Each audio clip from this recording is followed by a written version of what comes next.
শ্বশুর বাড়িকে করুন নিজের হাতের মুঠোয়। কিভাবে?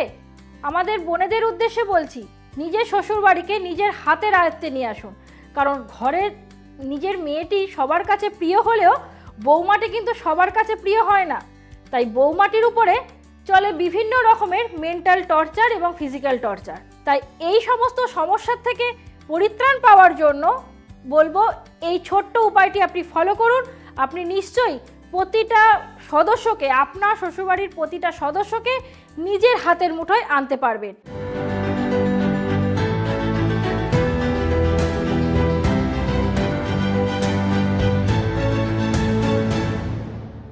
নমস্কার, তন্ত্র সাধিকা তনুমা আপনাদের জ্যোতিষ তান্ত্রিক বাস্তুবিদ গাইড। জীবন মানে সমস্যা আছে, আর সমস্যা মানে সমাধানের রাস্তাও নিশ্চয়ই আছে।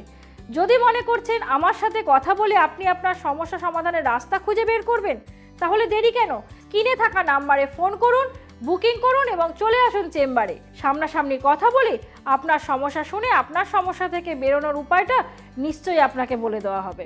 আর যদি মনে হচ্ছে চেম্বারে আসাটা আপনার পক্ষে অনেকটা ডিস্টেন্স হয়ে যাচ্ছে, তাহলেও চিন্তা নেই, আপনি অবশ্যই অনলাইন কনসালটেশন ফিস দিয়ে অনলাইনেও বুকিং করতে পারেন এবং আমার সাথে সরাসরি ওভার দ্য ফোন কথা বলতে পারেন আপনার সমস্যা নিয়ে।